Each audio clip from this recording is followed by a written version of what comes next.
Diminuiu por umas fitas isolantes, aí diminuiu, velho. Tá gravando, boy? Tá vermelho já. Bem-vindo ao primeiríssimo Santo Estúdio. Bem-vindo ao primeiríssimo Santo Podcast. Hoje, para inaugurar uma coisa tão massa como essa, que é fazer um podcast falando sobre publicidade, falando sobre coisas da nossa área, que é uma área muito massa, só que tem muita gente que não entende isso. Hoje o Santo Podcast, ele inicia com um cara que tem 16 anos de mercado.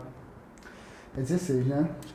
Com certeza 16 anos de mercado, já passou por muita coisa. E hoje quem está com a gente é Rildo Silva Júnior, o CEO da 104 Filmes. CEO. É porque a gente tem uma mania agora de tudo, americanizar os termos, né?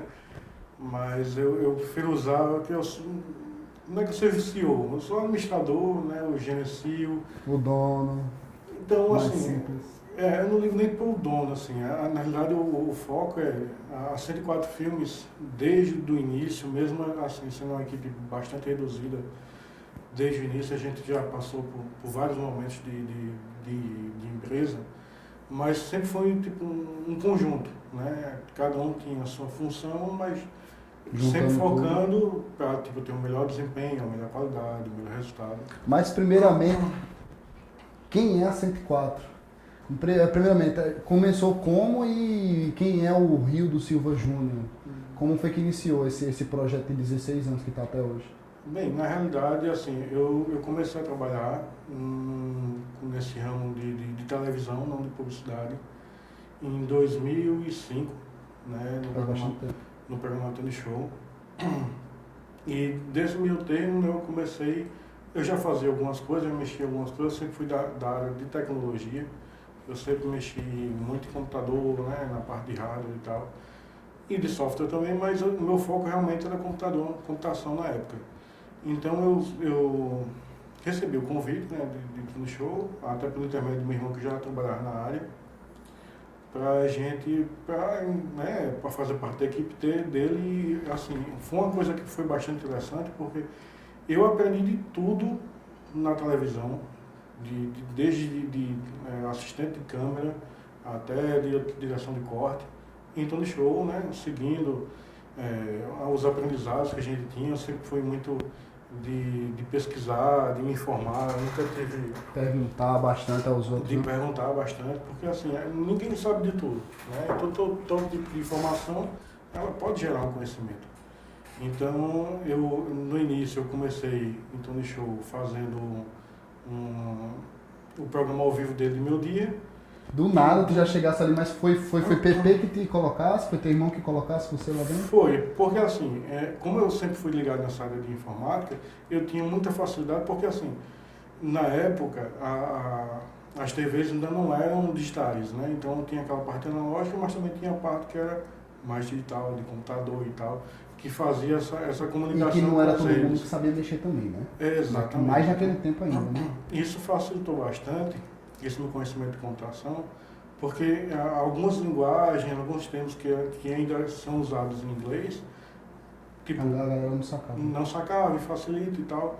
Então eu comecei fazendo a parte de assistência de câmera. Acho que com 1 ou 2 semanas eu comecei a estudar para fazer a direção de corte, que na época quem fazia era o sobrinho dele.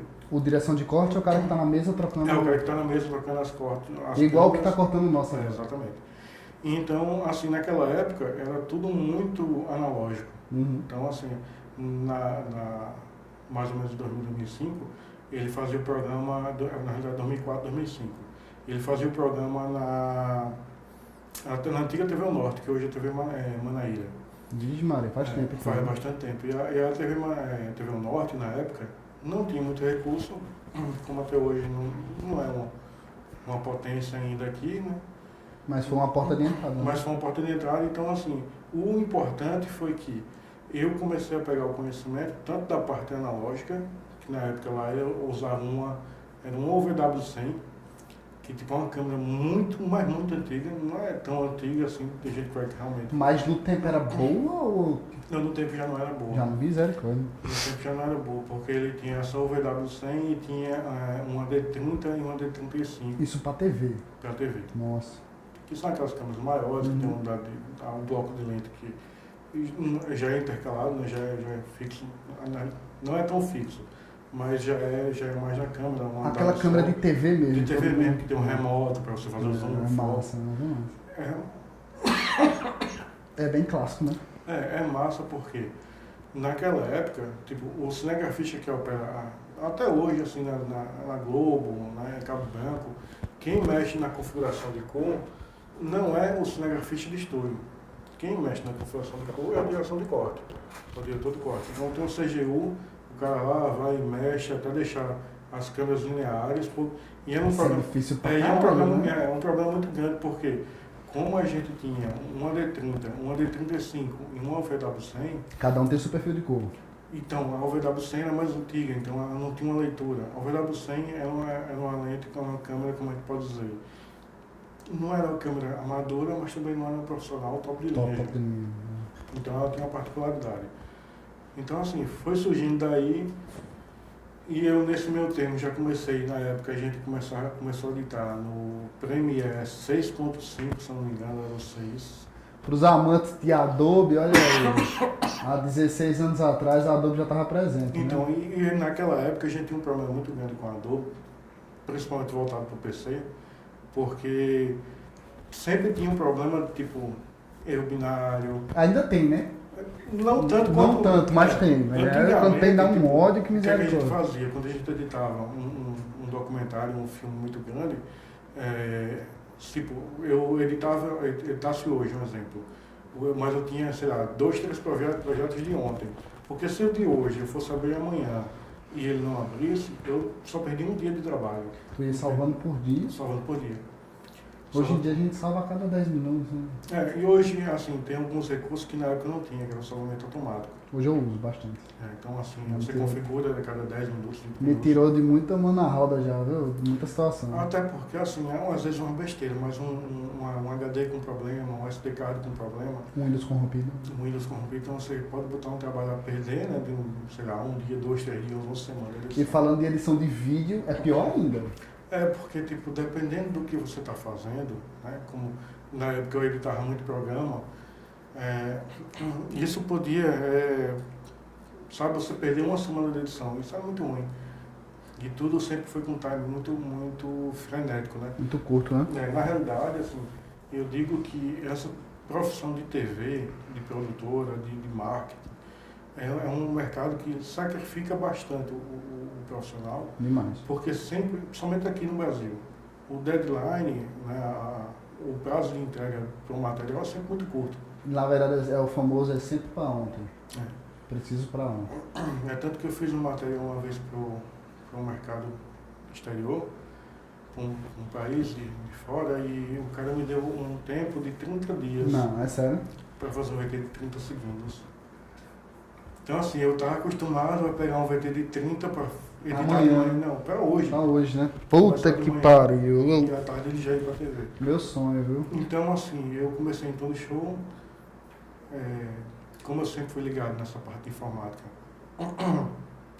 no surgimento da TV Miramar, que é de João Gregório, eu fui para lá fazer uma parte de estruturação da parte de computação, de ilha. Isso depois que tu saiu do corte.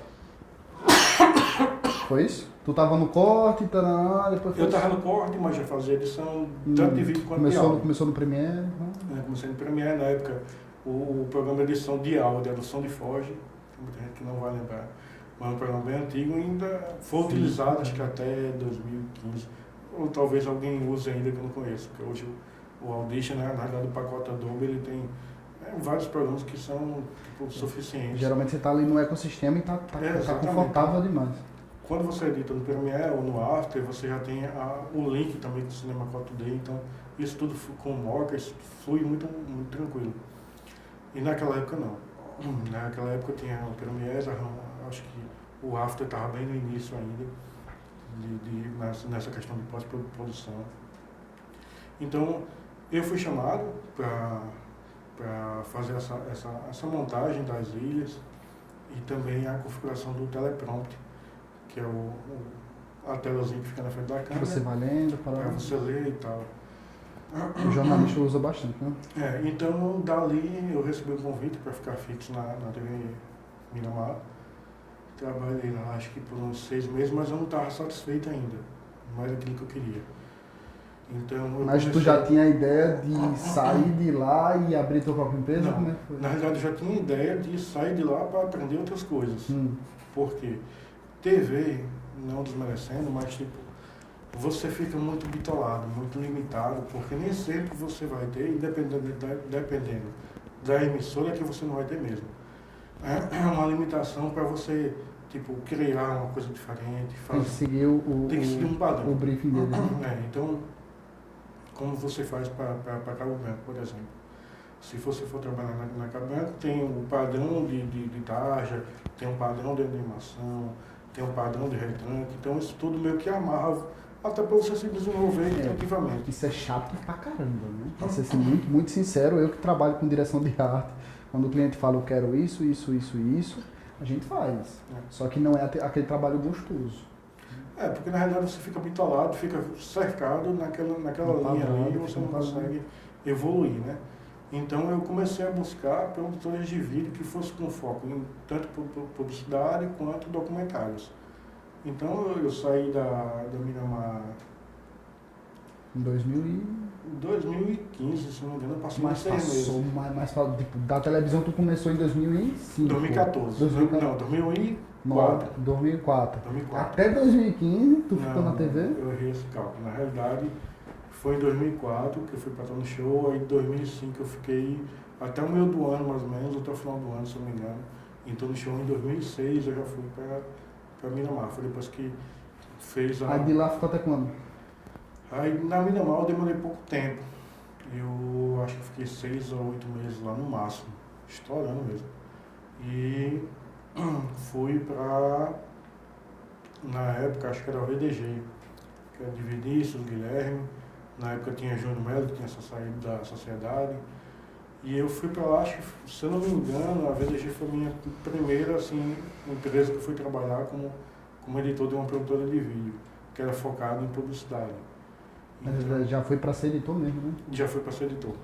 E na realidade, assim, eu sempre tive muita coragem, porque sendo bem sincero, eu não tinha experiência suficiente. Nem experiência naquela habilidade que o meio publicitário exige, né? Mas a publicidade ela vem daí, né? Até hoje os melhores publicitários que eu já vi é os caras que não sabem, mas tá ali, ó. Então, aí já pegando o jeito. Justamente na dificuldade, na aprendizagem e tal. Então eu passei, acho que uns 1 ano no máximo também no ODG. Porque assim, o que é que eu fazia? Quando eu sentia que ali não tinha mais de onde, ou tipo, não tinha um fulaninho ou ciclaninho que não gostava muito de dividir conhecimento, eu sempre buscava lugares que tivesse uma abertura, que tivesse um cara parceiro, que pudesse que passar o bizu, né? Até porque ninguém aprende só, né? É verdade. Então, da VDG eu fui para Convídeo. Convídeo, que é de Paulo, uma empresa que pra tem... você ver, eu não tenho... Olha, essas empresas que você está falando, são uma geração totalmente diferente, cara. E Paulo, assim, Paulo é muito... a Convídeo era muito massa, porque foi a primeira produtora aqui que teve aquela mega estrutura, que hoje não tem estúdio maior ainda do que a Convídeo. Por mais que a Convídeo não esteja mais nativa. Mas estúdio e equipamento também, né? Estúdio, equipamento, para ter noção. E convenhamos, seria mais caro lá naquele tempo do que hoje. Muito mais caro. Muito mais caro. Não tem... Tipo, você ia comprar uma grua naquela época, era uns 50, 60 mil reais, tá ligado? Puta que... E isso com o real ainda na época é valorizado, que hoje a gente tem essa disparidade com o dólar. Então, assim, a Convídeo foi muito massa, porque eu tive um parceiro editor, que é o Filipinho, que o Felipe não tinha frescura. Então, qualquer dúvida que eu tivesse no after, ele estava junto. Então, assim, uma coisa que era muito massa também, meu e dele, que naquela época a gente, tipo, ele tinha uma edição, um exemplo, Armazém Paraíba. Já tinha passado meu horário, mas eu ficava na ilha com ele até para ver o workflow dele, como é que ele trabalhava. Vai pegando o ritmo, né? Vai pegando o ritmo, né? E sacar até da linguagem que os diretores pedem na hora da edição. Porque, tipo, quando você entra, é uma linguagem completamente diferente. Né? Você não está acostumado com... O leite já no café já esfriou. Mas ainda tá gostoso. Bastante. Naquela época, tipo, eu sabia que era Colobá, porque eu tava na TV, mas tem muita gente que, tipo, chega sem saber de nada. Sim, bastante. Chega como uma escola mesmo, e Paulo da Covid tem muito isso. Ele gostava, tipo, ele pega, ó, fulaninho não sabe de nada. Vamos treinar o cara. Vamos treinar o cara, Vamos ensinar o cara. Passa pelas brincadeiras que todo mundo gosta de tirar onda, né? Mas o cara aprende e sai de lá realmente sabendo, só se ele não quiser, né? Então eu passei acho que um ano e meio na Convívio. Foi bastante tempo. Viu? Já foi mais tempo porque eu me sentia mais à vontade, eu sentia mais confiante. Até o momento que Filipinho saiu da Convívio e foi para a Start.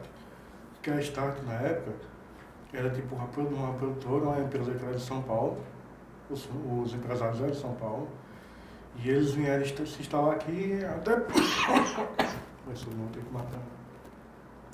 Vieram se instalar aqui até para pegar um mercado novo.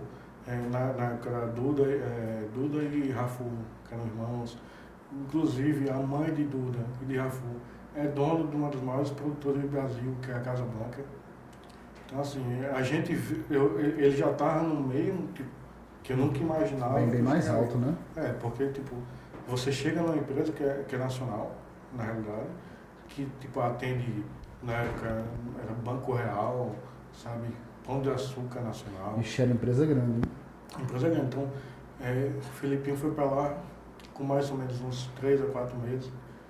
Felipe disse, Rildo, eu estou com outro projeto, porque o Felipe sempre foi muito divinito. E o bicho sempre foi muito ligado assim, no que estava para acontecer. Então, ele já estava sempre um passo à frente nessa questão do audiovisual. Eu falei, o Felipe me ligou assim, Rildo, é o seguinte, eu estou saindo da Start, tipo, a Start na época pagava 3 vezes o que eu recebia na Convívio. Então, eu te indiquei para aqui, gosto, né? A gente tem essa relação, tal, de amizade, e eu confio também no seu trabalho, sei que você vai fazer feio. Na época, o Filipinho fazia lá o Pão de Açúcar para João Pessoa. Isso tudo é edição de vídeo, né? Tudo edição de vídeo. E fazia Lojas Maia. Então, e tinha outros clientes que iam aparecendo, mas esse era o carro-chefe da empresa, da produtora, que já era uma coisa massa, porque, tipo, o que é que acontecia? Lojas Maia, na época, tinha no Nordeste inteiro, que hoje, quem lembra, a Lojas Maia foi comprada pela Magalu, né? Então, assim, para você ter noção, na terça ou quarta-feira eu copiava 68 fitas Betacam para ir para o malote, para ir para as TVs. Na época, tipo, não se imaginava nunca mandar VT pela internet. Caramba. Copiar em cada fita. Mas aí já tinha internet, só que não tava nesse, né? Tinha, mas tipo, tinha, mas a conexão mais rápida que tinha na época, se não me engano, era 2 MB. No máximo, né? No máximo. Então, tipo, para você mandar um VT que na época ele ficava com uns 400 a 600 MB. É inviável mesmo. Tipo, vamos lá, um filme ia Um dia todinho. um dia todinho. Então, foi massa porque eu comecei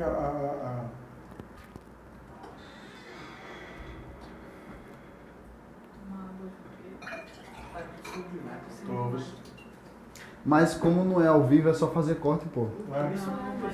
A gente... Você vai ter que contar um monte de coisa. Não, mas é corte, vai ser só corte. Dá um cigarro pra gente que ele melhora. Bota só um dedinho, cara. Tem passa 10 minutos aí. Um dedinho de cana, ó. Pior que quando ele tomou, ele passou um tempão sem tossir. Vinícius, tu tá muito agoniado, pô. Bom, Tá passando a mão na cara, tá é passando a mão no nariz. porque eu tô. Joga a boca assim, ó. É porque eu tô sem vaporar, pô, mas eu tô deixando o Júnior falar a parte dele. Mas eu já lhe contei, deixe boa parte da câmera com o Júnior. Ele tá bom. Só quando eu falar que vai ser puxando. Existe alguma postura aí, vai. Não, deixa eu bem à vontade, barra, tô estressado demais. Estica essa postura. Fica à vontade, barra, vamos bater o papo de boa. Vai voltar. Tá. Então, assim, na época, essa internet ainda tinha esse problema se a gente fosse enviar. E realmente demorava muito tempo. Então, isso tudinho foi me gerando conhecimento e prática. Por quê? Na época, por mais que tipo, as praças da loja Maia fossem todas de Nordeste, mas tipo, tem um produto que aqui está em promoção que na Bahia não estava, no Recife não estava. Então, isso gerava montagens diferentes, VTs diferentes, campanhas diferentes. Resumindo, trabalho com só o caralho, né? Trabalhava. Mas aí era o que era interessante da Start. Como já era uma empresa que vinha com a linguagem de fora, eu me senti mais livre. Até por umas questões tipo, eu quando comecei a pegar o ritmo da edição, né, tanto no After e tal, e com o próprio cliente,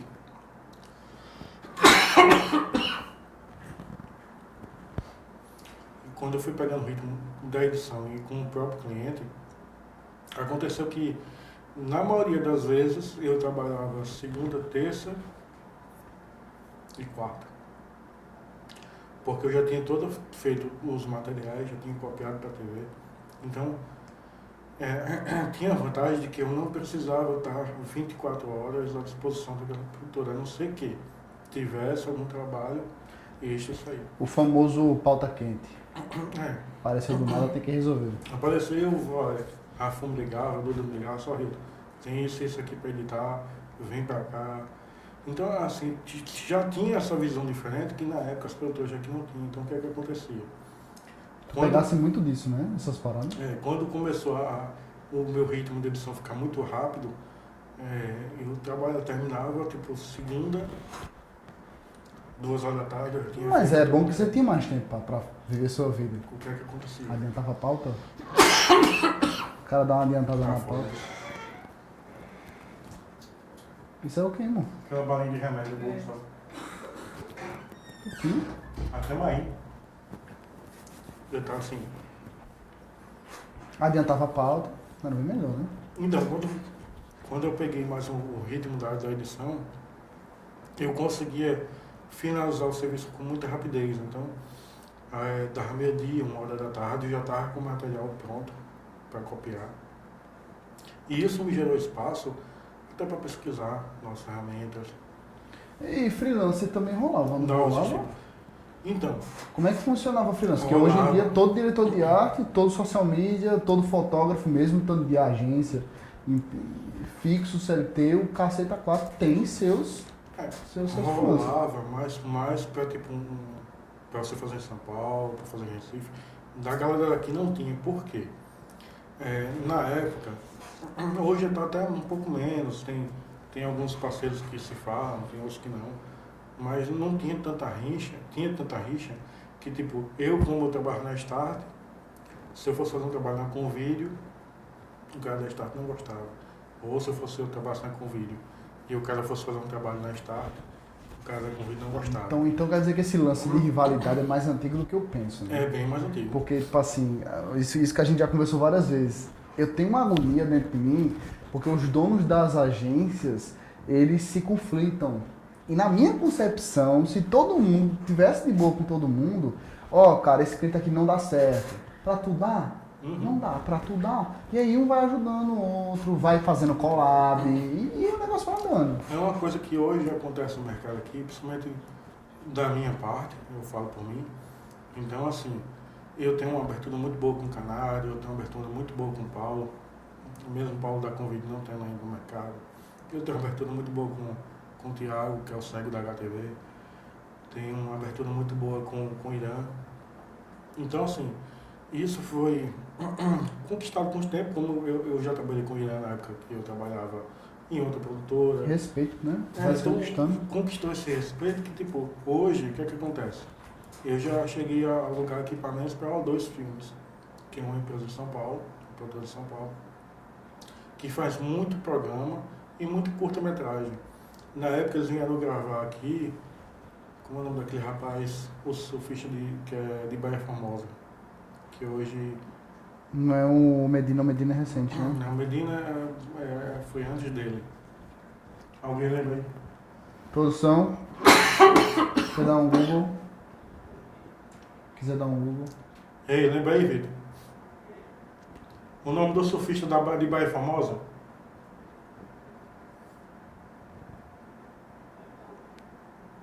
Então vou falar, sabe? Não vou falar não. Vai conversando, a gente vai tirar Então, o assim, na época, mais ou menos um ano passado, um ano retrasado, um pouco antes da pandemia, eu cheguei a alugar equipamentos para 2 filmes para produzir um documentário, indo aqui em Baía Formosa, no Rio Grande do Norte.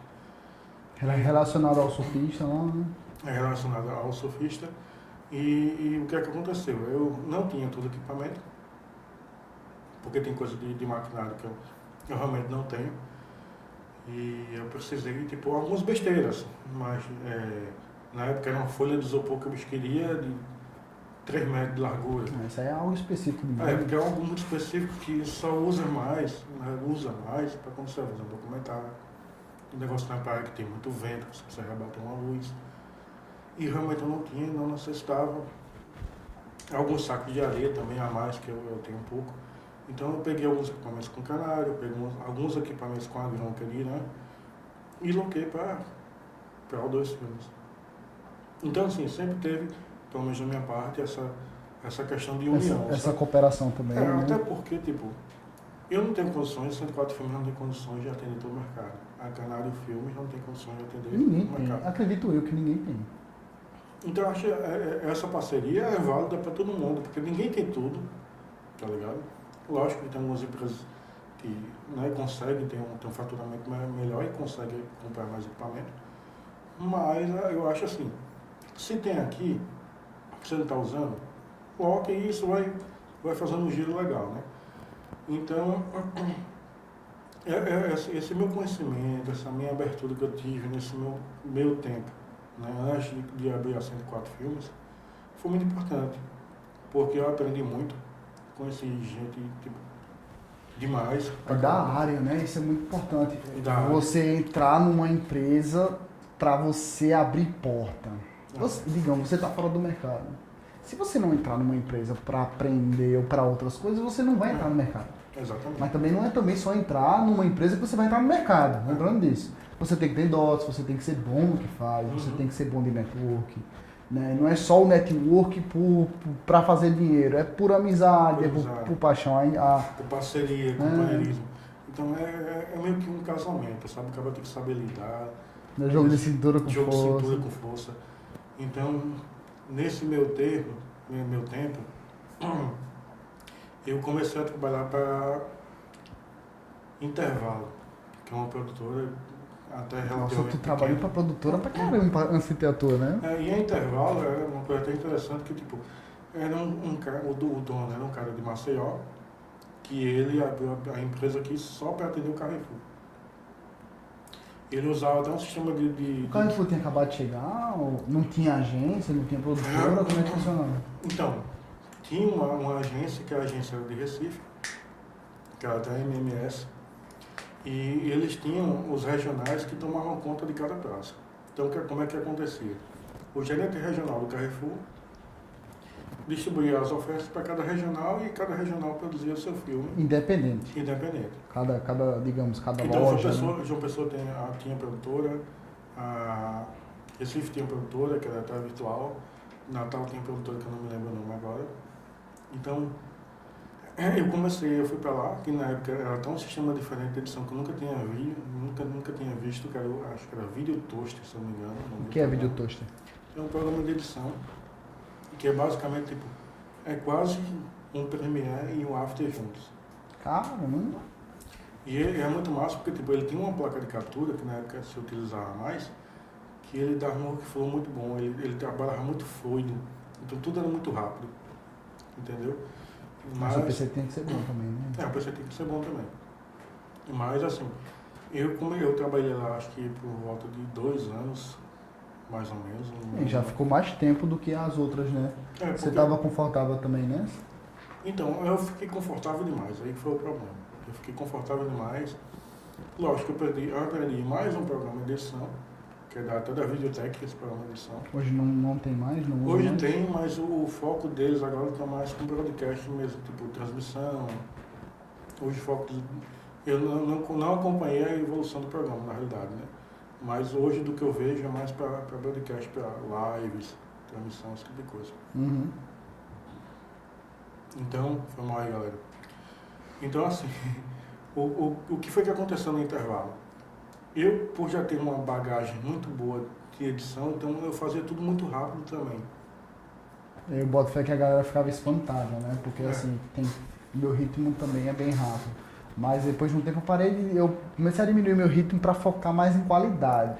Quando eu foquei mais em qualidade, aí o pessoal ficou assim, ó, caramba, olha isso. Então, eu não sei, tanto que eu falo muito rápido, eu não sei se é porque o meu jeito de pensar é muito rápido. Acelerado, muito né? acelerado.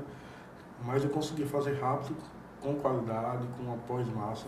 Tanto que, na época, a gente fazia só realmente, na intervalo, a produção dos ETs locais.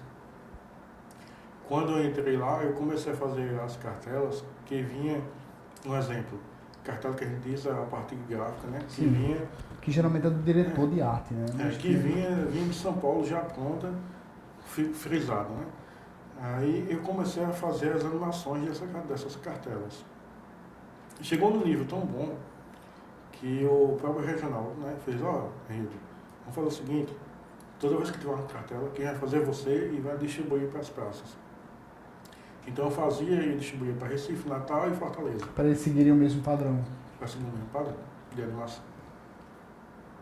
Então isso foi massa porque gerou uma empatia muito boa com a agência e com o regional do Carrefour, que na época era até Marley. Caramba! E quando eu saí da intervalo, eu saí, eu não me lembro mais o motivo. Eu acho que isso, pronto, foi aí que eu comecei a querer ficar freelancer. Mas também tu teve uma notoriedade muito boa, né? Por exemplo, quando você tem uma notoriedade dessa, você começa a ter o ego profissional. Porra, eu não me submeto mais a isso porque eu já passei dessa fase. Exatamente. Então, sabe? como lá também no intervalo a gente não tinha os clientes, né? Era mais o Carrefour, uma vez ou outra fazia um vetor de governo do estado, tipo muito raramente. Então eu comecei a ficar realmente bitolado de novo no Carrefour. Então eu saí para ficar freelancer. Foi aí que eu, mais ou menos 2007, que eu fui para a TV Tambaú para trabalhar no expediente, para garantir o fixo do mês, né? Do meio. E para tentar buscar freelancer, né? Conhecer mais o mercado. Começar a se estabelecer, né? Na Todo época mundo estava surgindo já produtoras novas. Na época acho que foi 2007.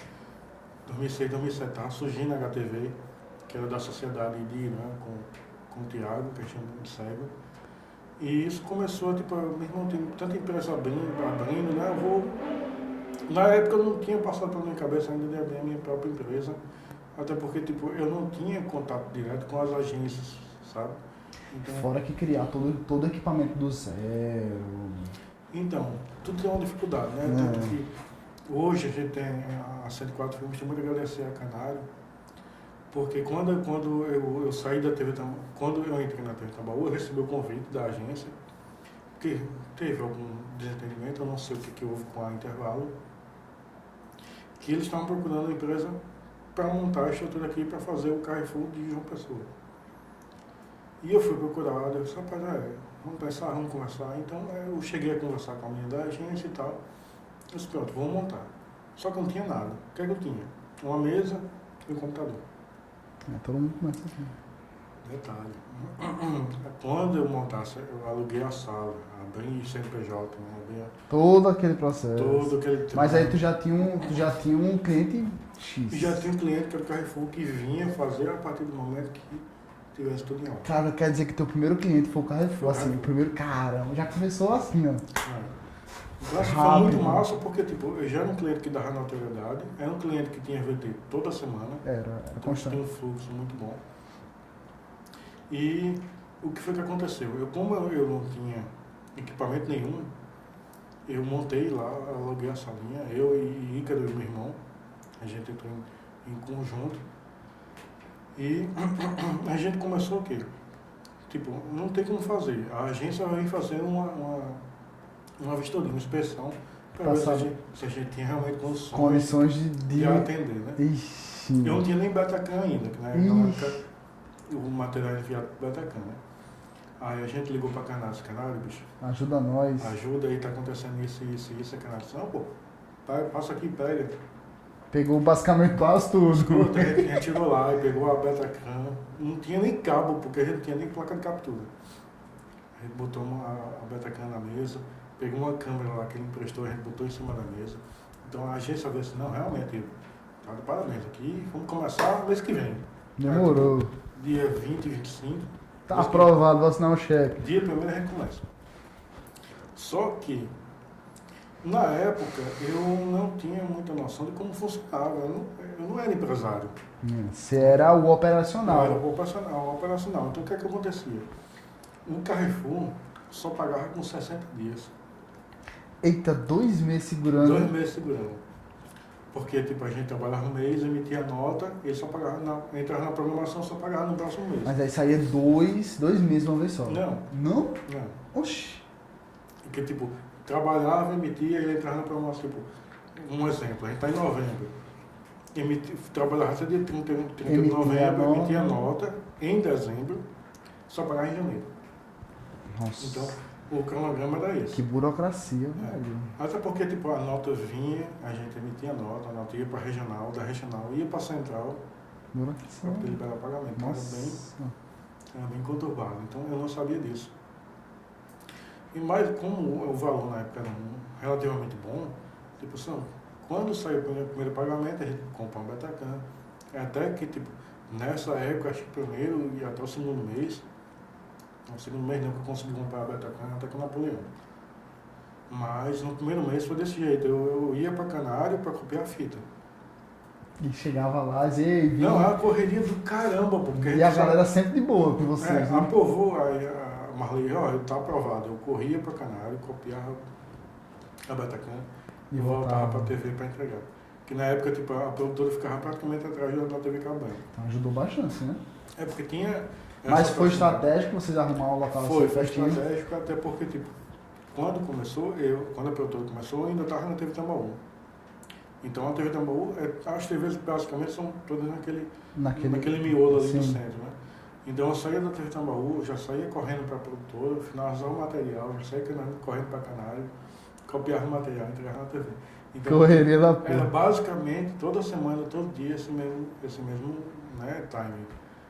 Então, assim, eu fui evoluindo, nós fomos evoluindo ao passar do tempo. Foi comprando equipamento, pegando mais experiências, aparecendo novos clientes, com certeza. Na realidade, no início foi muito difícil, porque assim, nem todo mundo, eu ouvi até uma frase de um cara que é muito conceituado, não vou citar nomes, mas que me deixou muito para baixo, tá? Todo o grupo, que na época a gente foi para uma reunião com ele, ele fez, eu não, infelizmente eu não vou passar trabalho para vocês não, porque vocês são uma coisa momentânea. Caramba. Então eu passo um trabalho para você, daqui a 6 meses, 1 ano, eu quero reeditar aquele material, com certeza eu não vou ter mais. É aquela ideia de ninguém acredita em você. Exatamente. Então aquilo me deu garra para batalhar cada vez mais. É tanto que na época, quando eu recebia os pagamentos de Carrefour, meu foco era comprar equipamento. Talvez aquela ideia, quero ter o melhor equipamento da cidade. Então, assim, eu como já tinha essa noção, já tinha essa até meio que, não é raiva, mas tipo, foi meio que uma raiva, um sentimento, que me gerou, tipo, eu vou mostrar para ele que eu vou durar, tipo, 10, 15, 20, 30 Quantos anos eu quiser. Quantos anos eu quiser, porque eu tenho competência, eu tenho força para isso. E o cara era referência mesmo? Referência no mercado. E tipo, o cara da brodagem, né, que a gente conversava e tal, né, uns assim de casa.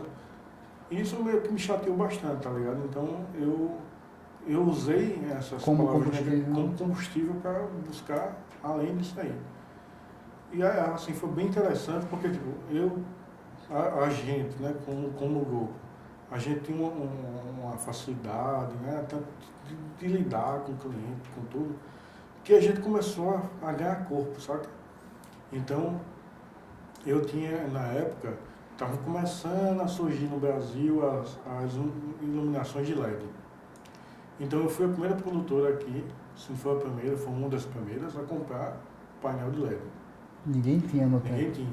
É tanto que a maioria dos fotógrafos aqui dizem, não, eu não comprei isso não, pô. Vai dar errado. Isso vai dar errado, isso não vai me enganar não. Tu vai só gastar dinheiro. Exatamente, por quê? Com o dinheiro de um painel de LED na época, você comprava um kit, não sei, Porque se você for pensar bem, era novidade. era novidade, era Então, caro. tudo que é novo é caro. Então tinha, como eu sempre pesquisei bastante, eu sempre tentava me espelhar no que o pessoal de fora estava fazendo, então eu sempre sabia o que estava acontecendo nos outros mercados, tentando trazer para aqui, para João Pessoa. Então, como ela tinha uma particularidade muito massa, que tipo, você já botava bateria aqui nas alógenas, tomada, a bicha pega fogo quando esquenta pra caralho. Esquenta pra caralho, é verdade, já vi já. Então eu comecei a focar nisso aí. Então eu comprei um LED, um painelzinho de LED, na época até da ProLight. Aí comprei outro. Tu lembra do preço naquele tempo? Bicho, na época o kit do painel de LED com a bateria e com o case era 5.500. Essa é louco, filho. Naquele tempo, tempo. vamos lembrar, gente, que não é o real de hoje. Isso era em 2008, não, 2009. Nossa, é muito mais dinheiro. Mais ou menos meio junho de 2009. Muito mais dinheiro do que hoje. Então assim, porra, tu tá dando dinheiro do caramba no painel desse, isso aí não vai vingar não. Mas, como eu sempre pesquisava, então eu fui fazendo isso aí, saca? Eu fui investindo na iluminação, porque eu sei que na época alugar a câmera era mais fácil do que alugar a iluminação. Porque tinha mais ou menos a mesma relatividade de preço, porém, tipo, você alugar um HMI, sei lá, 2.000, 4.000, se você queimar uma luz daquela, é quase R$1.000. É uma luz grande, tá ligado? Bem cara. Tipo, tem umas particularidades, você não pode tocar com ela na mão livre, você tem que pegar um guardanapozinho, porque se tiver gordura, a bicha estoura. Louco, velho. Tem um mundo de particularidade. Então, eu fui fazendo isso aí, então quando eu cheguei a ter 4 painéis de LED, eu comprei a minha primeira câmera. Era... Nesse tempo até então tu ia alugando as câmeras. E lembrando que a Vitor, Descarregations.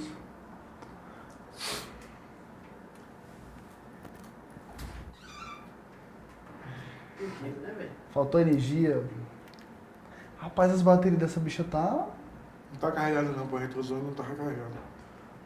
tá usando embaixo, né?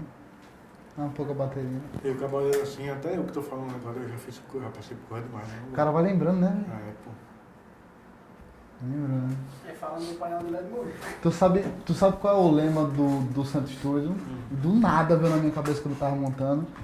Nunca esqueça o seu ponto de partida. Você nunca esquecer seu ponto de partida, você sabe pra onde você tá indo sempre. Sempre, sempre, sempre. Tava descarregado também, mãe? Era pequenininho, descarregou. Adianta aí que é outro, né? Dá esse feedback exatamente como tu desse agora. Então, o que eu tava falando? Parando pra pensar em todo o caminho que você traçou, você já fez coisa pra caramba. Hoje a gente parando aqui, a gente conversando, você começa a relembrar, você meio que foge da cronologia, mas você começa a pensar, pô, eu já passei por coisa pra caramba no mercado. Já, né, convivi bastante com muita gente. Então, eu aprendi bastante, justamente com essa evolução do mercado. Na época, como eu estava dizendo, eu comprei minha primeira câmera, depois que eu consegui adquirir 4 painéis de LED, que para mim, naquele início, já dava para, tipo, eu gravar uma oferta no canal. Qual foi a primeira câmera que tu compraste? Foi uma Sony HD1000. A bicha era ruim demais, velho. É o que? Uma semi-profissional? A bicha era sempre um profissional, ela era de ombro na época. Aquelas grandonas, não? Era grandona, pô. Caramba. Grandona. Então, o que era ruim dela? Eu não lembro agora qual era o estilo do sensor dela, mas era escuro pra caralho. Se tivesse no escuro, ela granulava, ficava aqueles pixeladozinhos, e ela só tinha um anel. Então, tipo, eu fazia o foco, aí mudava no setup da câmera para poder fazer o zoom. Tá, um só. Porque ela só tinha um anel. Então era mais demorado. Se tudo você que desse um fazer, zoom, perdia o foco. Aí perdia tem o que ir foco. lá voltar pra focar. Voltar, Caramba. Então a gente, como na época era o dinheiro que eu tinha, era o que eu podia comprar, né? E que na época até resolvi o que eu precisava. Mas quando eu fui aparecendo, eu fui conseguindo realmente conquistar algumas agências, novos mercados e tal, e eu senti a necessidade de comprar uma câmera melhor. Lógico, né? E na época já era um pouco do trovão, porque todo mundo já tinha. Qual né? era? Ou estava migrando para ela, que era a HVX200. Também, Da Panasonic. nunca escutei falar. Que é um negócio A Panasonic que é aquela que tem a Lumix? que tem a Lumix, só que era filmadora. Uhum. Então, ela tinha uma bateria que durava melhor. Ela já tinha o cartão P2, que na época era muito caro. Então, você não comprava só a câmera, você comprava bateria, mais bateria, comprava o leitor do cartão P2. Eu só escuto dinheiro. Então, tudo é investimento, né? Tudo você tem que realmente... É uma coisa que meu pai sempre disse, você só ganha dinheiro gastando dinheiro. Então, eu comecei a realmente, caramba, tá todo mundo já meio que indo pro digital. Na época, a TV aqui ainda era analógica. Não, até hoje tem analógico, não tem? Não. Não, Já é tudo. Agora já não pode mais.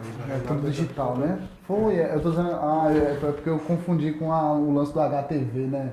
Do HD. Do HD. É porque na realidade, qual a diferença? A gente tem o HD, tem o 2K e meio, que quase ninguém usa, e tem o 4K, o 6K, 8K. Hoje as TV. São resoluções Mas maiores. as TV tem 4K hoje, assim, tipo, vou assistir TV aberta, consigo assistir 4K na A TV. única que transmite em 4K, e mesmo assim não é toda a programação, é a Globo.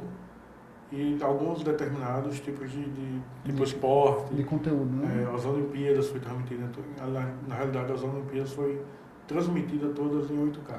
Caralho, 8K. Experimental, foi pelo Globoplay. Porque aqui ainda não tem a tecnologia para transmitir para canal aberto. Mesmo assim, é um salto da porra, porque se você for ver.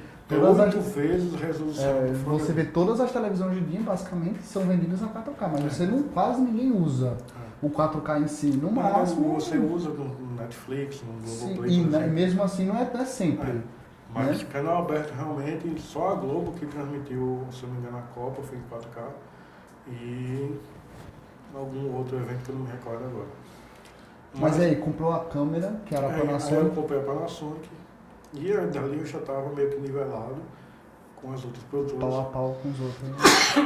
Mas a tua vantagem é que tu tinha a parte de iluminação melhor. A minha vantagem é que, tipo, como eu era mais novo, inclusive, do que todo mundo que já estava no mercado, eu já tinha uma visão diferente, eu já buscava mais tecnologia, até porque eu sempre fui de tecnologia, né? Então, o que foi que aconteceu? Quando começou o anúncio da TV digital aqui na Paraíba, eu fui a primeira, essa aí eu tenho certeza, porque eu fui a primeira produtora aqui da Paraíba a comprar o deck do XDCAM. Então eu comprei o deck e com mais ou menos uns 15 dias eu comprei 100 milhas de XDCAM. Como eu tinha... É aquele, deixa eu ver se eu me lembro, é aqueles discos que tem um DVD dentro. que é um Blu-ray dentro, não é um DVD, é um Blu-ray. É um Blu-ray dentro. Que é caro pra caralho, né? Na época era 150 unidades. Né? Eu comprei 100. Você já imaginou você comprando, você compra um DVD, basicamente, vamos falar um DVD, por 100 conto? Nossa. E por que eu comprei 100? Porque na época tipo, eu já tinha a pretensão de pegar uma campanha política, e campanha política também tem uma particularidade, quem faz tipo de produtora, um exemplo, uma campanha você chega a mandar 100 fitas, chegava a mandar 100 fitas para a TV, dependendo também do candidato que você fazer. Então aquele material, aquele equipamento, a Betacam, ela só era devolvida tipo 6 meses depois que passou todo o trâmite da política.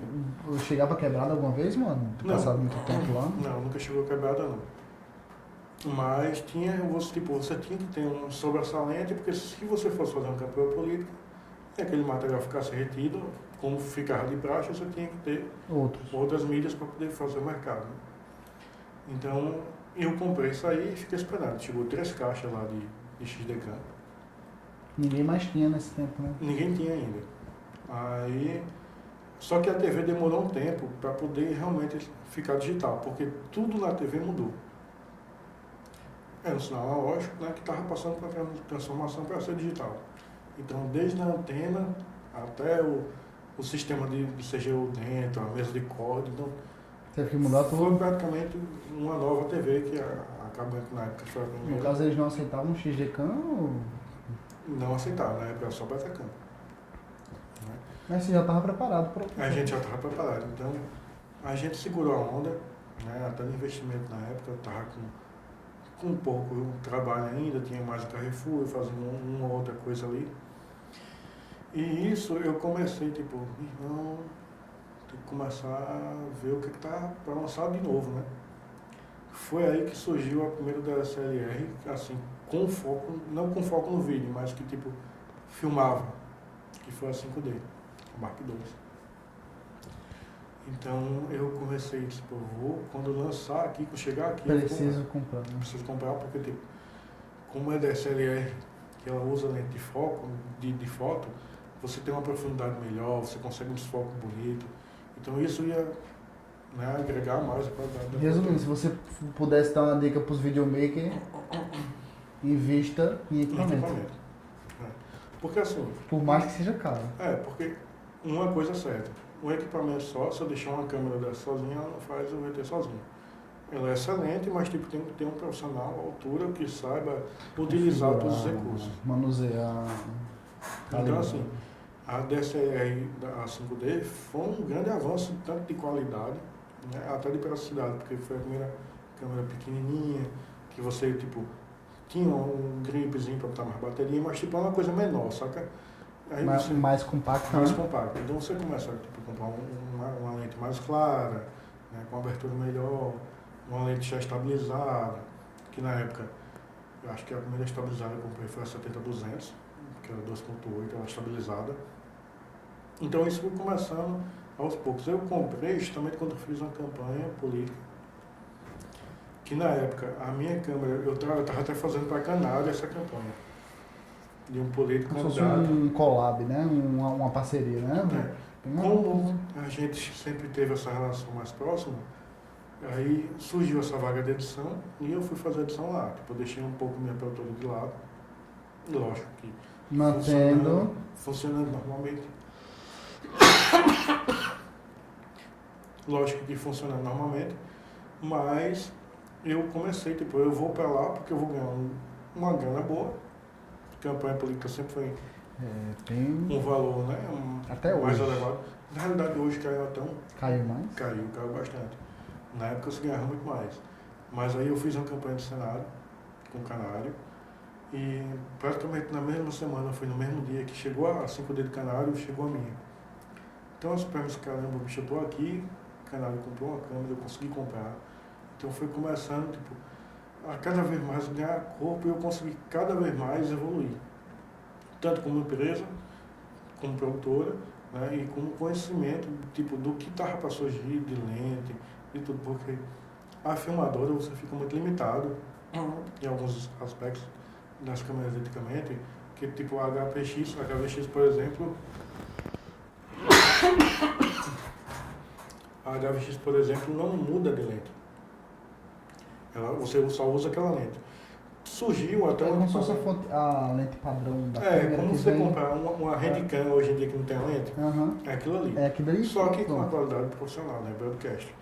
Então, quando foi para a DSLR que você podia usar lente de foto, e na época da HVX surgiu o Letos, que você usava a lente de foto na HVX. Então ficava, quem tinha aí um equipamento muito caro, eu não tinha condições de comprar, quem tinha já como conseguia fazer um VT diferenciado. Por mais que o Letos deixasse a imagem mais escura, mas você comprava uma lente 1.4, 1.2 que... Cara, até agora eu só tenho a sensação de que para a produtora em si, o ponto-chave é equipamento. É. Né? Na verdade, é uma função dos dois, tanto equipamento quanto equipe. Mas, ok, massa, mas equipamento, cara, não. Lógico. Não Um adianta. equipamento de ponta, lógico que ele ajuda. Isso aí não tem, Mas não é 100%. não é 100%. Então, com a DSLR, com a Canon 5D, Mark II, começou tipo, a facilitar mais você trazer um material de qualidade, um material bonito graficamente, visualmente. E isso começou realmente a ser um divisor de águas, até para alguns profissionais, tá ligado? Tipo, um diretor de fotografia que na época ele mexia só com a VX ou HPX, ele começou a mexer com a 5D, então ele começou a ver a diferença que é tanto acabou a pastilha. Quando começou a mudança, né, da HVX para HPX, o diretor de fotografia, alguns, não estou dizendo todos, mas alguns tiveram meio que, não, vou usar isso aí mesmo, porque eu gosto de filmar, é uma filmadora. Os caras não se adaptaram, né, velho? Mas aí quando viu o resultado, todo mundo tinha uma 5D na época, porque tipo, era mais barata do que você boa, né? Você tem um resultado do caramba nela. Lógico que hoje no jogo de lente você vai comprando, você vai ter, é caro, né? Barato. Mas isso foi facilitando algumas coisas, tá? Alguns trabalhos que eram mais complicados de realizar, começou a ser mais fácil. E daí foi só evoluindo, né? Na realidade, acho que a 5D, muita gente usou até, sei lá, 2012, 2010, acho. Não faz tanto tempo, não. Porque assim, é uma câmera que realmente a qualidade é excepcional. Não tenho nada ao que falar dela. Só que é uma câmera que, tipo, limitava alguns tipos de produção. Você tinha até, eu não me lembro agora o nome do plugin que você usava nela. Estou começando a ficar rouco, peraí. Se quiser dar uma pausa, eu não trouxe outra. Quer mais água ou tem água ainda? Não tem. Tem água aqui. Peraí, isso ali. Toma um pouquinho de água pra descer. Um pouquinho mais pra frente. Hã? Um pouquinho mais pra frente. Pra frente. E vamos começar na finalizar, que já tá indo pra 1 hora já. Vai ficar muito grande, né? Tá, Júnior, ele tá levando muitos pontos específicos da caminhada. Aí eu tô só esperando umas brechas pra puxar de volta pro meio. Falta pouco. Para isso. Então, assim, né, nessa evolução, né, tipo da filmadora, no caso, no mercado publicitário, para uma DSLR, trouxe muita facilidade, né? Um poder de aquisição melhor para as produtoras, porque é uma câmera mais barata e tal. Mas, tipo, ela tinha uma limitação de finalização. Você, na época, para poder, que é o que hoje a gente usa nas câmeras na Sony, que é o S-Log, na Blackmagic, que é o RAW, né? E o preset de filme, que é uma imagem mais lavada, para que você na ilha faça o seu color correction, né? Ajuste o preto, ajuste a cor, ajuste o brilho. Ajusta tudo. Ajusta tudo, então. E isso, tipo, meio que limitava na época. E foi uma evolução quando a Sony lançou a sua primeira mirrorless, que é a Sony A7S na época, que era focada meio que nessa pegada da 5D, só que não tinha um espelho de câmera fotográfica. Ela já é uma câmera 100% original, que a fotográfica ela ainda tem aquela, né, o espelho batendo no teto para bater a foto. Mas não tem.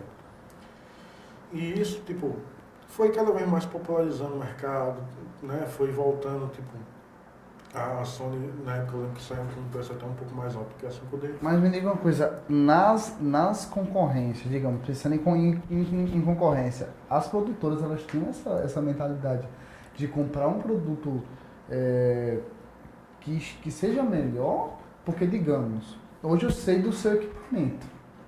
Hoje eu já passei por muitas agências e já conheci outras produtoras e eu sei que é muito raro ter uma produtora que se entende tanto e tem uma qualidade de câmera boa. Porque assim, na realidade, o que é que acontece? Tem muita gente que entra na zona de conforto.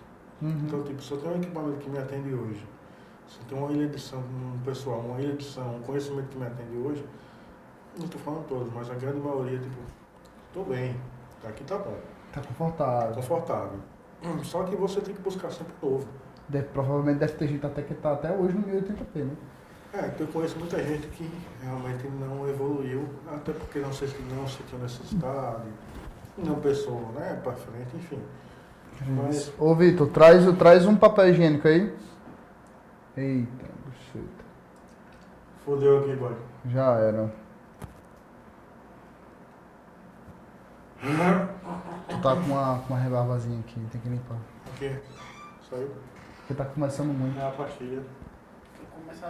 Outro azul, vou tentar essa, né? É mais bizarro agora. E não tá carregando não, macho? Tu não tá botando pra carregar não? Já tá indo nada azul, meu filho. Essa Tá. daqui demora que só Essa bateria demora uns 24 horas pra terminar. Bizu, pra gente falar o seguinte, a gente tá no meio da conversa, eu tô tentando trazer o teu caminho pra gente poder chegar no atual cenário, falar sobre os teus equipamentos e tudo mais. Mas tu é técnico pra porra, caralho. Porque eu tenho sendo muito específico, né? Mas vamos. Então, digamos, a concorrência, ela se empenha ou não em comprar um equipamento?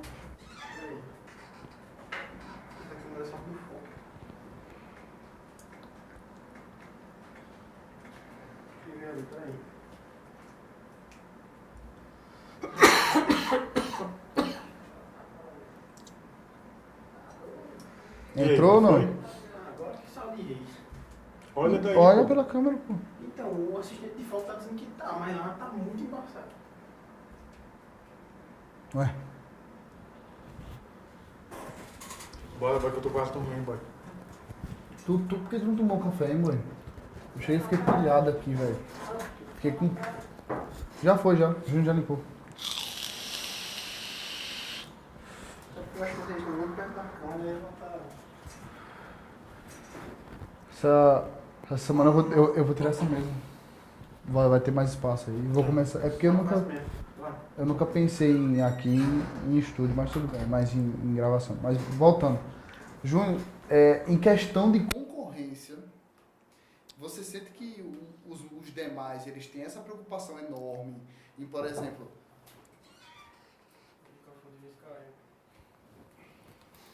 Descarregou, foi?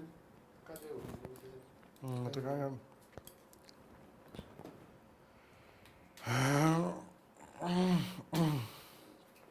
Aqui ainda dá um bocado. Essas porra é tudo bateria, é tudo pilha, né? Mais duro. Mudou da duração tudo. Que horas são, hein? Dá 11 horas. Geralmente os podcasts duram 2 horas e meia, né? No máximo. Não voltou? Já voltou? Volta na hora? Vamos lá. Pode ir, Vitor? Falando sobre concorrência. Você acha que os demais eles têm essa mesma preocupação que você tem hoje? De, por exemplo, comprar uma Blackmagic? Eu falando de agência, que eu tenho mais experiência em agência, as pessoas ficam bestas e quando eu falo, pô, fulano tem uma Blackmagic que filma em 4K, especializada para filme. E aí você consegue até produzir uma coisa de altíssima qualidade. Eu sei que hoje tem uma grande dificuldade das produtoras se adaptarem ao atual cenário de rede social. Porque um 6K para rede social, meu amigo, nem existe. Então, assim, mesmo assim, a produtora ela tem que ter. Na realidade, assim, eu tenho alguns concorrentes, parceiros concorrentes, né? E não deixa de ser concorrente, né? Que investem pra caramba, né? Tem produtor aqui que tem câmera de 50 mil contos aqui, né? Tem demanda para isso? Não sei, sabe? Eu acho que, tipo, para você atender uma coisa dessa, você tem que atender, tipo, um governo estadual, um governo municipal. Que às vezes nem solicita desse tanto de poder, né? Não, mas aí você tem por obrigação, tá entendendo? Porque de realmente entregar algo qualidade. é uma coisa que é um nível macro, né? Principalmente o governo do estado, porque você faz uma campanha que vai aparecer no estado todo. Então, lógico que você está ganhando bem, você tem que ter os melhores equipamentos, a melhor equipe, o melhor fotógrafo, o melhor editor, então. E eu conheço pessoas, algumas empresas que investiram bastante em equipamentos. Lógico que tem uns que não investem, porque está naquela zona de conforto, né? Não sente a necessidade. Não tem essa parada de competição também, né? Tem gente que não liga, né? Eu não vejo nem pelo lado de competição, tá ligado? Tem muita gente que vê, mas eu não vejo. O que eu vejo para 104 filmes, eu tento trazer o melhor equipamento para a atualidade, para a gente ter o melhor resultado. Tem uma pauta aqui de gravação que seja mais ágil, até porque o equipamento, lógico, ele facilita bastante ele sendo bom. Né? Hoje eu tenho... Praticidade. Hoje eu tenho a praticidade, né, exatamente. Hoje eu tenho 4 câmeras, né? Eu tenho 2 Sonys, 2 Blackmagic. Uma delas é 6K, que é a Pocket 6K. E tenho a Sony 7 III, que é 4K. Que já serve muito bem, né? Que já, tipo, me atende da melhor forma possível. Tipo, Como, por exemplo, tem produtoras aqui que tem câmera, tem uma produtora aqui que tem câmera de 50 mil reais.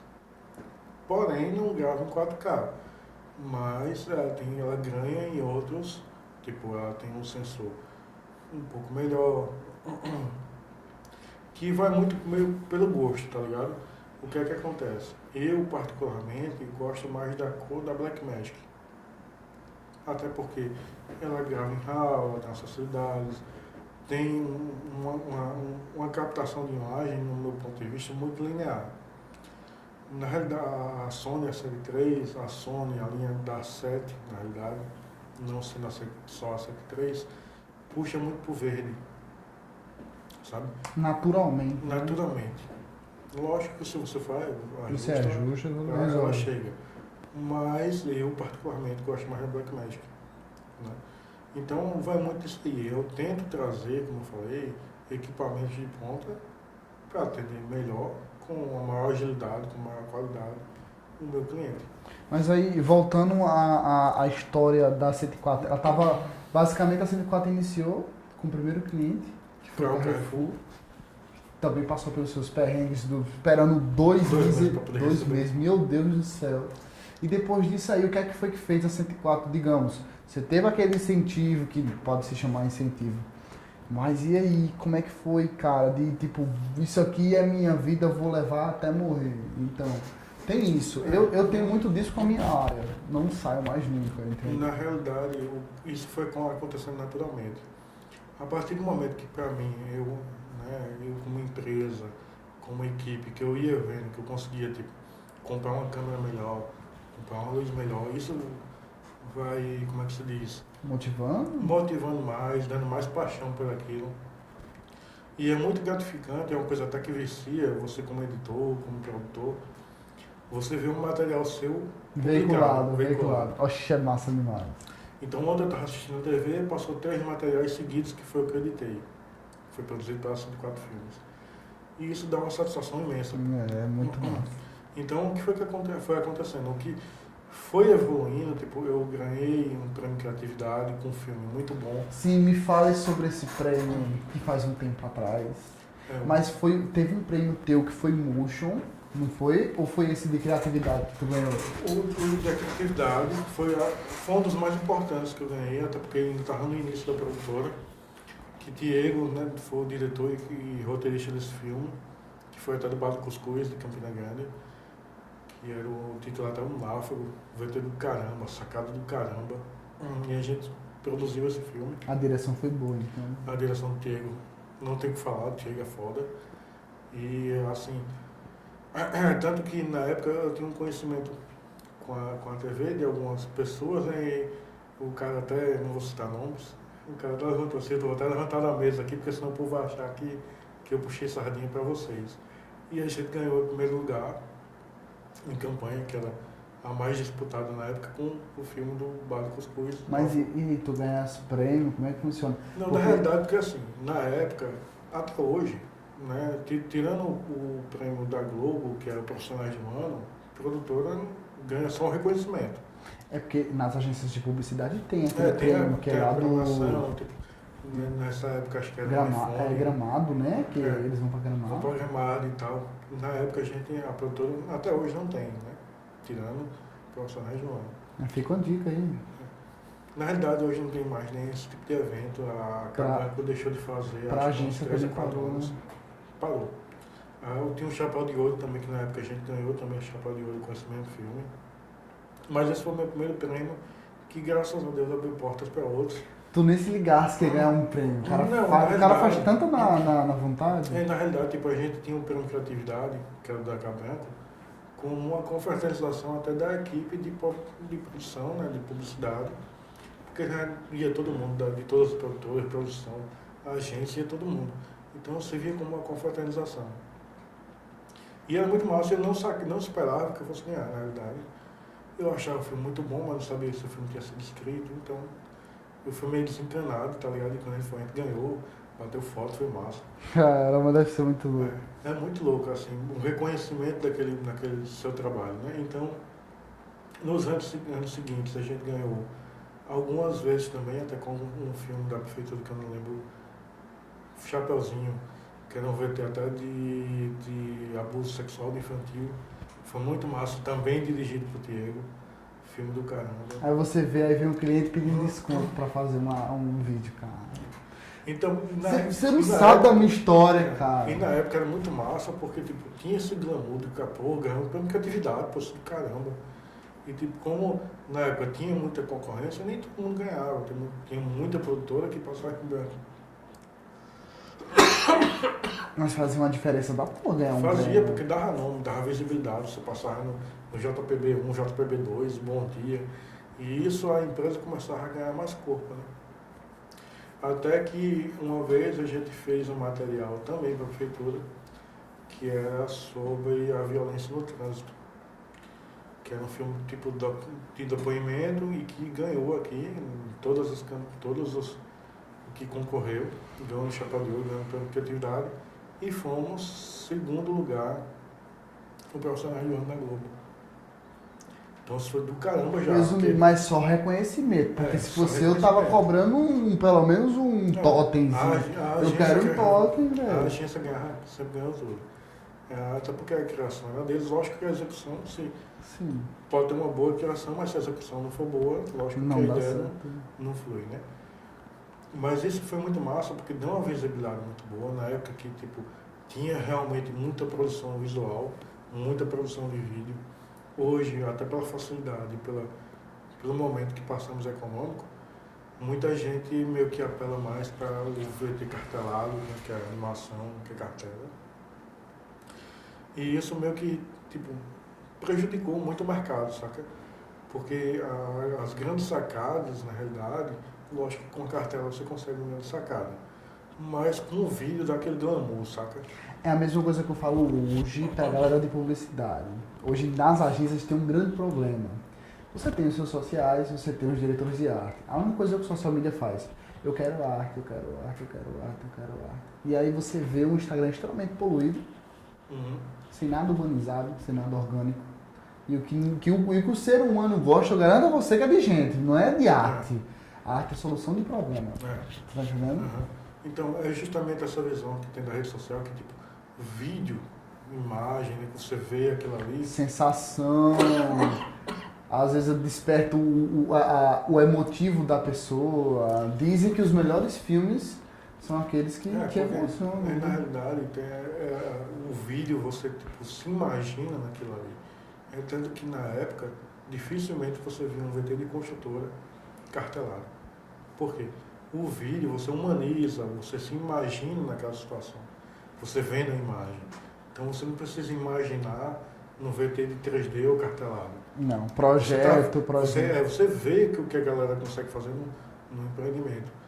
Então hoje já não, hoje a galera, tipo, até pela economia, pela situação, as vendas tipo, oscilam bastante.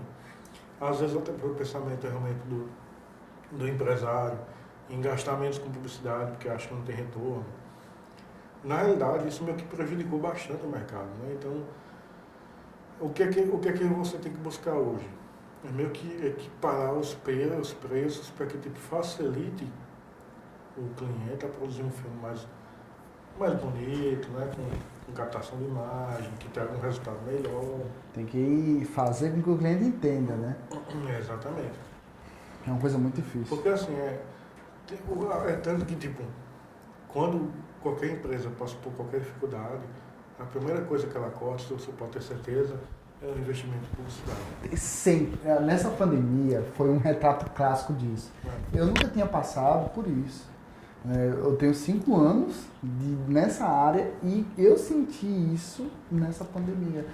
O primeiro mês, o segundo mês, pum, pum, pum, pum, pum, pum. Acabou. Na realidade, assim, a pandemia meio que trouxe uma realidade pra gente que, tipo, ninguém esperava, né? É uma coisa que todo mundo teve que se resguardar.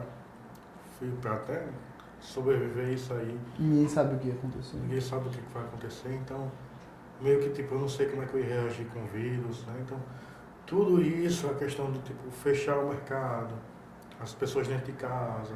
Então meio que trouxe um abalo estrutural e econômico para o país muito grande, não só para o Brasil, mas para o mundo inteiro.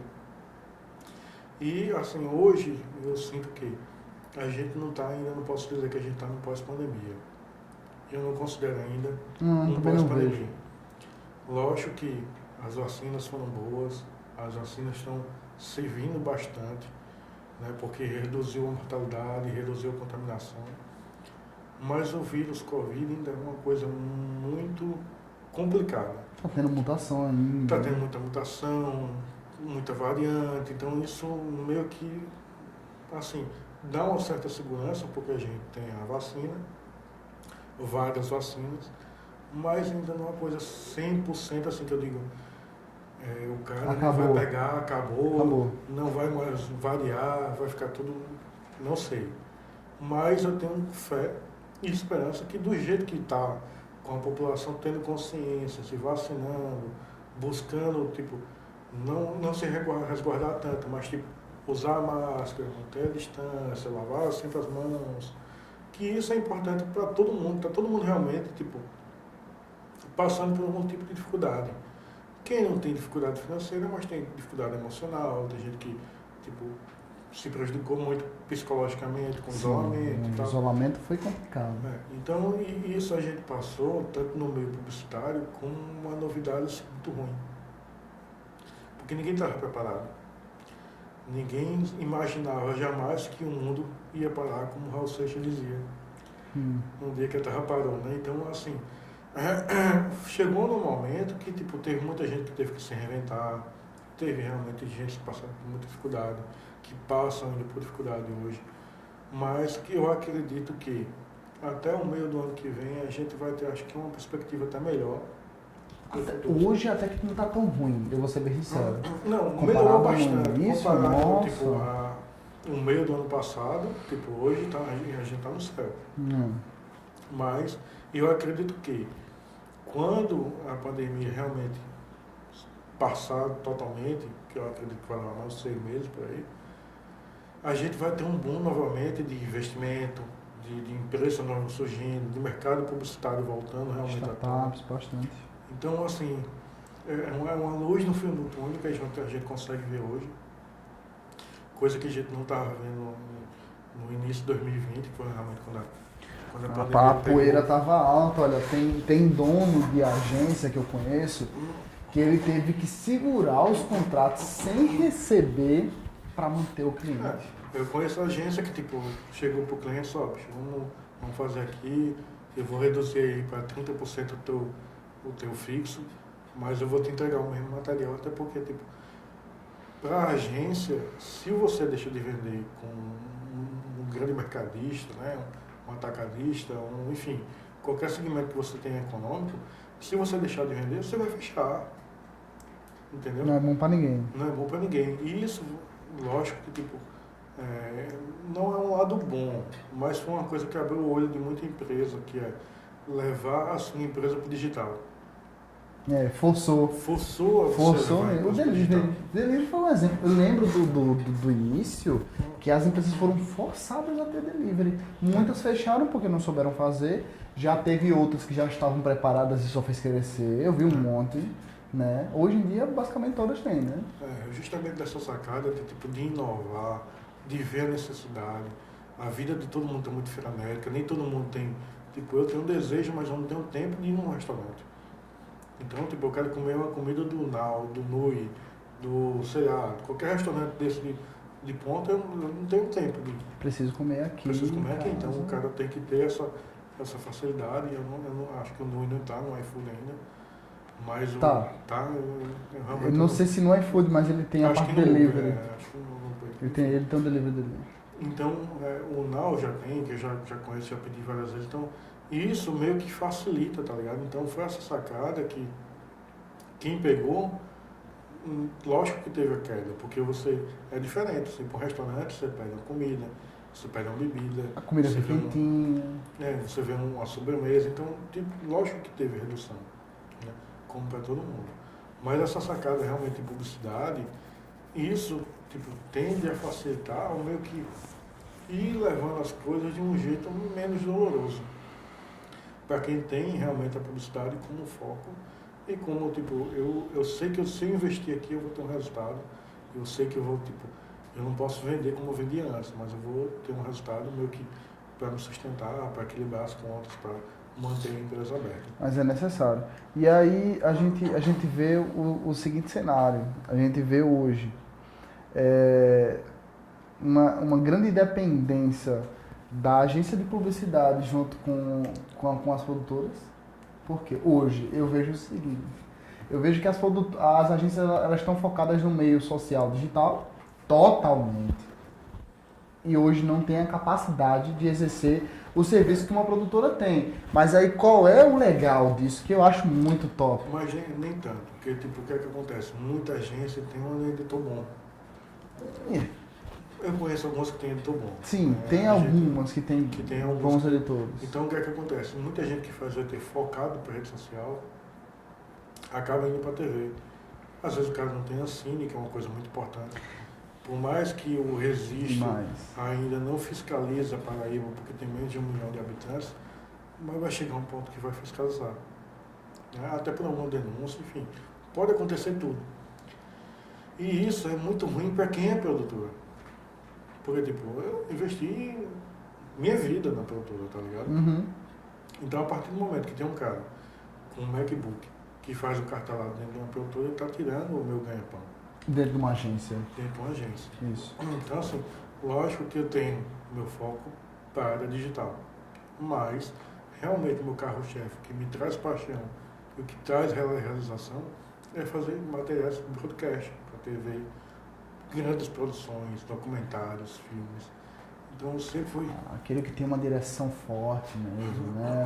Não é algo de 30 segundos. Não é algo momentâneo, né? Na realidade, o que a gente quer é eternizar nossa criatividade, nosso conhecimento, Sim. nossa qualidade. Então, tipo, eu fiz documentários belíssimos, como da Borborema, que é a energética de Campina Grande. Fiz vários documentários para o Senac, que eu gosto bastante, que é uma coisa mais harmonizada.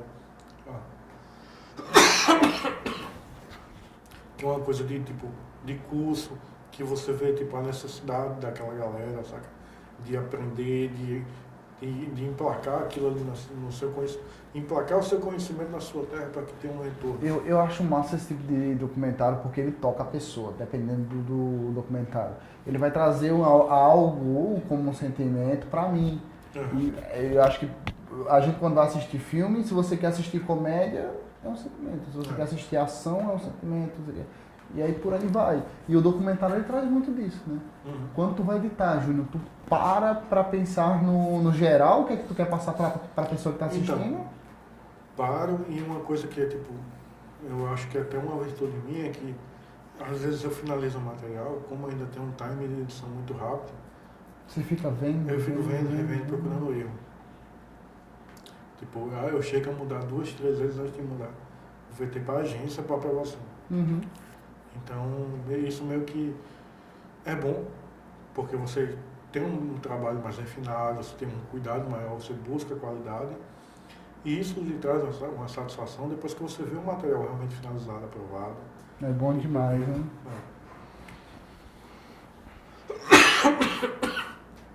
Então, assim, uma coisa que eu deixo de recado para quem está começando agora na área, para quem tipo tá já há um tempo na batalha, é que tipo, quem puder, tiver o seu tempo para pesquisar, para estudar, para buscar realmente sempre melhorar naquilo que você faz. E outra dica muito importante, já que a gente está conversando, falando sobre o seu trajeto, não só equipamento, é uma dica muito boa, mas ficar vendo sempre o que está acontecendo lá fora. Que às vezes um simples painel de LED, que foi o seu caso, mudou basicamente o mercado. Porque ninguém usava, hoje todo mundo usa. Hoje, tipo, a grande maioria usa iluminação LED, painel de LED, o Apture, que é uma luz um pouco mais forte, meio que algumas se equiparam a um HMI. Mas as câmeras hoje, como mirrorless, com a lente fotográfica de 1.2, 1.4, 2.8, você tem uma abertura de luz muito grande para a câmera. Então, e hoje com a Sony, com a Blackmagic, que ela tem uma abertura muito grande de luminosidade, meio que a iluminação veio como um charme a mais. Lógico que tipo, você vai ter que usar a iluminação. Isso é Fato. Isso é fato. Mas você usa uma iluminação tipo, mais pontuada, para um negócio mais tipo detalhista, sabe? Uma luzinha num planeta para crescer o fundo. Então é basicamente isso aí, sabe? Você ter essa sacada de que tipo, o mercado está em constante evolução. É tanto que tem filmes agora, não sei se você chegou a ver, que a maioria dos cenários que era produzido verde, eles estão fazendo com tipo um tipo de realidade aumentada, até com o Unity, ele projeta já aquele cenário, aquela finalização, então a produção está ficando cada vez mais rápida. A produção de conteúdo, de documentários, por Netflix, cinema, está tudo muito mais rápido. Vamos encerrar, Já vamos encerrar. Só me dá tira uma dúvida. Qual é o bizu que você passa pro videomaker? Porque eu sei que deve estar assistindo muito videomaker, porque digamos, hoje em dia, Júnior, ninguém mais tem aquela sensação e aquele feeling de vou abrir uma produtora. É muito mais fácil ser um videomaker que estou aqui em casa com meu computador e resolver o problema dos caras. O custo de manter é muito menor. Sim, mais fácil. Né? Então assim, para quem é videomaker, para quem tipo já tem uma câmera, já edita no seu computador, né, já tem sua edição razoável, é isso, é sempre buscar o que os outros mercados estão fazendo, buscar o conhecimento de tipo, o que é que está tendo de edição, o que é que está tendo de script novo, o que é que está tendo de correção de cor novo, que é uma coisa que tipo, o DaVinci resolve mesmo para matar tudo. Eu tô sabendo. É o melhor programa de color correction que eu já usei. E acho que eu já usei muito. Fica a dica, hein, pra galera que só usa o Premiere Pro e dá pra sair um pouco mais do Adobe, né, hoje em dia, né? Dá. E olha que assim, eu já passei tipo já utilizei o Nuke, que é um programa mais pra composição.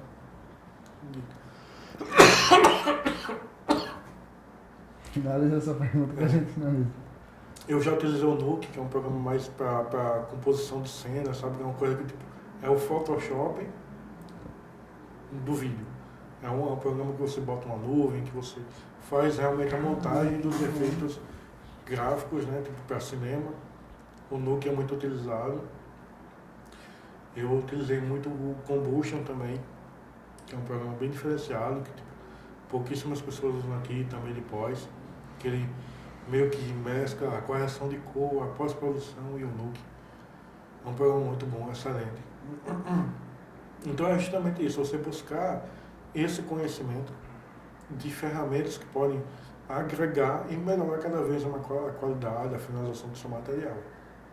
Né? É buscar tipo, uma câmera que ela tenha uma densidade de luz boa, uma câmera que tenha um HDR, uma câmera que tenha um suporte que vai trazer tipo, a facilidade de quem é filmmaker, que na maioria das vezes, ou algumas vezes vai para uma pauta só, tá ligado? Porque geralmente é, no máximo com o social media do lado, e normalmente ele faz roteiro tudo. na mão, no máximo. Então é isso, é buscar conhecimento, buscar informação para gerar conhecimento. Porque informação hoje a gente tem muito fácil. É só dar um Google. Antigamente não tinha, tipo, não tinha o YouTube, tá ligado? Não tinha o Google. Alguém ensinando tudo. Na minha época era o cadê, pô, busca, tá ligado? Eu sei. Era ter que pegar a informação com os outros, assim como você falou. Então você dependia de alguém para tipo, lhe passar algum tipo de bizu. Hoje não. Hoje a informação está mundial. Só basta dar um Google. Para todo mundo. Cursos e mais cursos extremamente baratos. Né? Para todo mundo que quiser gerar conhecimento, informação aí tem para dar com o rolo.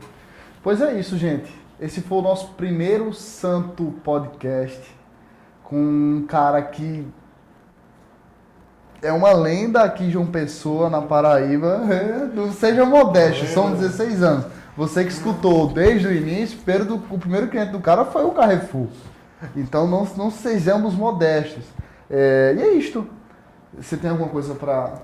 Não, é justamente deixar essa mensagem, né, de que busque conhecimento, busque evoluir, busque crescer.